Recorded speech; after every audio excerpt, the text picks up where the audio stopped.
안녕하십니까, 황규철 작가입니다. 오늘은 여러분들과 풍요롭게 사는 법 중에서 축복은 길을 쓰고 받아야 된다라는 주제를 가지고 여러분들과 같이 이야기를 나눠보고자 합니다.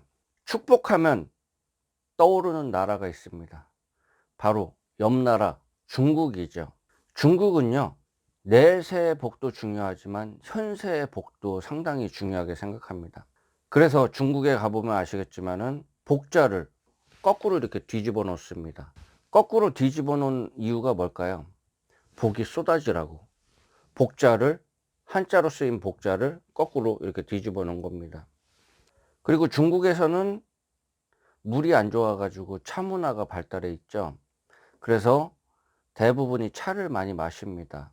찻잔을 보면요, 너무 자주 사용하고 그래서 이렇게 이가 빠져 있어요. 중간중간 뭐 부딪히기도 하고 뭐 떨어뜨리기도 하고 그러면서 이가 이렇게 빠져 있어요. 근데 그러면은 우리나라 같은 경우에는 그런 잔을 쓰면은 깨진 잔이다 그러면서 좀 안 좋게 생각하고 꺼려하고 그런 게 있는데, 중국에서는 이 빠진 찻잔이 복하고 연관돼 있고 발음이 비슷하다고 그래 가지고 그런 잔을 쓰는 거를 되게 선호를 합니다. 기타 여러 가지 도교 사원에 가도 불교 사원에 가도 상당히 현세에 대한 복을 많이 기원을 하는 것을 볼 수가 있습니다. 제가 드리고 싶은 말씀은요, 축복은 적극적으로 쟁취를 해야 된다는 것입니다. 성경에 창세기 25장 23절에 보면요, 에서가 동생 야곱에게 팥죽 한 그릇에 장자권을 파는 그런 경우가 나옵니다.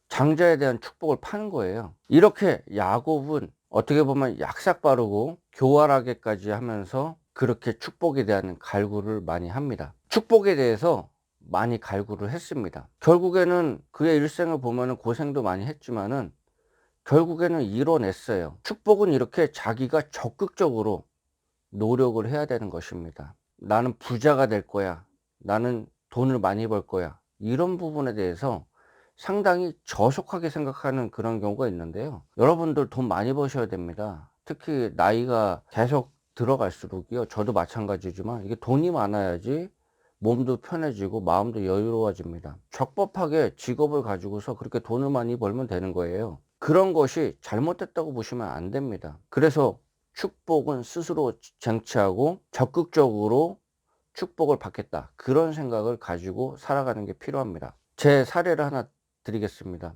결혼을 하고 아이가 태어나고 아이를 처음 데리고 교회에 나갔습니다. 그리고 한 주가 지났어요. 결혼해서 분가를 해 가지고 멀리 떨어져서 이사를 했기 때문에 제가 수십 년 다니던 교회를 안 다니고 다른 교회로 갔죠. 비교적 큰 교회에 등록을 했습니다. 그래서 교회 구경도 할 겸, 예배 끝나고서 교회 구경도 할 겸 이렇게 여기저기 지나가니까 담임 목사님이 먼저 아는 척을 하시더라고요.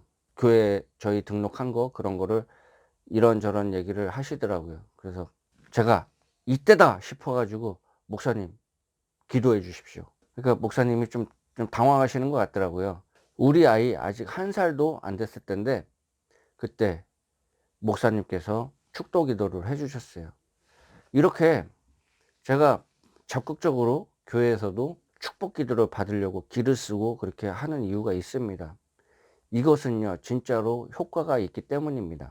사실 제가 그 자리에서 목사님께, 좀 바쁜 시간이었거든요. 예배 끝나고 바로 직후였기 때문에 바쁜 시간이었고, 또 새로운 신도들 있으면은 그분들 또 만나러 가시는 그런 시간이기 때문에 그 시간이 제가 축복 기도를 해달라는 게 신뢰였을 수도 있어요.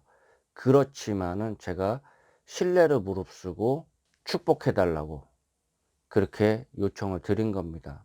그때 축복을 많이 받아서 그런지 우리 아이도 잘 자라고 있고요, 가정이 편안합니다. 여러분, 축복은요, 자기가 이기적이다 생각할 만큼 그렇게 축복을 받아야 되는 겁니다. 저는 교회를 수십 년 동안 다니지만요, 이해할 수 없는 부분이 하나가 있어요. 그게 뭐냐면요, 교회 설교가 끝나고 어느 정도 시간이 되면은 이렇게 막 뭐가 급한지 이렇게 교회를 빠져나가시는 분들이 있어요.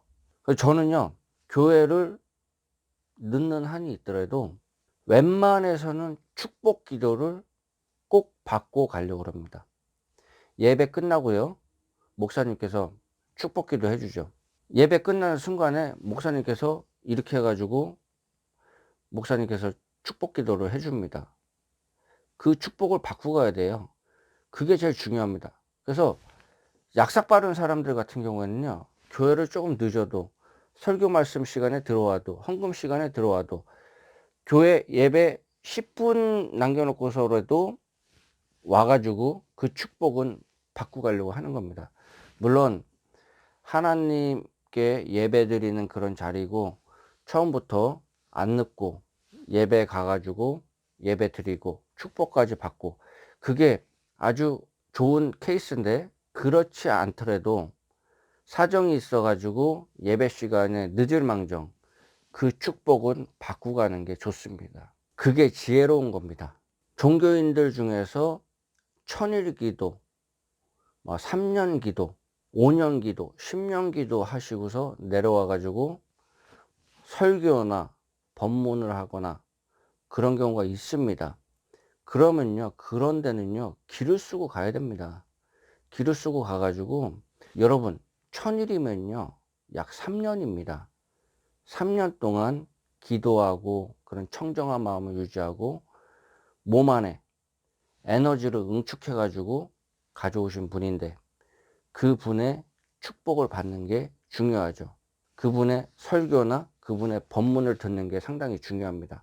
그래서 길을 쓰고라도 그런 분이 계시다 그러면 가서 법문도 듣고 설교도 듣고 옷깃이라도 이렇게 스치려고 그렇게 노력을 하는 그런 자세가 필요합니다.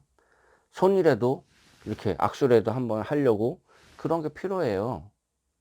기를 쓰고 그런 기운을 받으려고 해야 됩니다. 성경에도 보면은 예수님의 옷깃만 스쳐도 내가 병을 나을 수 있다 그러면서 그 많은 사람들을 해치고서 예수님의 옷깃이라도 한번 잡아보려고 그렇게 노력하신 분도 성경에 나와 있습니다. 결국에는 병 고침을 받았죠. 이러한 적극적인 자세가 필요한 겁니다. 축복이라는 것은요, 감 떨어질 때처럼 그렇게 입만 벌리고 있으면 안 되는 겁니다. 그리고 돈을 초월한 종교인들, 그런 분들은 사실 생활이 어렵잖아요. 이런 분들께 선대를 하십시오. 물질적이든 금전적이든 마음으로든 그렇게 조금씩이라도 선대를 하면요, 그게 다 덕이 돼서 돌아옵니다. 그런 부분을 생각해 보시기 바라겠습니다. 여러분들도 축복을 많이 하십시오. 여러분들도 축복을 받는 것도 중요하지만 여러분들 입으로 축복을 많이 하는 것도 상당히 중요합니다. 주변 사람들한테 덕담을 많이 해주는 거죠. 새해 복 많이 받으십시오. 힘내. 잘 될 거야. 기타 등등. 이런 부분에 대해서 이 말에는요, 권세가 있고 힘이 있습니다. 그런 행동을 많이 하시길 바라겠습니다. 죽일 놈, 죽일 놈. 이런 얘기를요, 상대방한테 하잖아요. 실제로도 그렇게 됩니다. 그런 믿음대로 되는 거예요. 다른 사람 인생에 저주를 퍼붓거나 함부로 하시지 마시길 바라겠습니다. 이왕이면은 축복을 해주세요. 그게 싫으면은 차라리 무건수행을 하시는 게 좋습니다. 여러분, 올해 풍요롭게 살고 싶죠? 그러면요, 기를 쓰고 축복을 받고 축복을 받는 자리에 되도록이면 한 번이라도 더 갈 수 있게 그렇게 노력을 하시길 바라겠습니다. 지금까지 시청해 주셔서 감사합니다. 도움이 되셨으면 구독과 좋아요 부탁드리겠습니다. 감사합니다.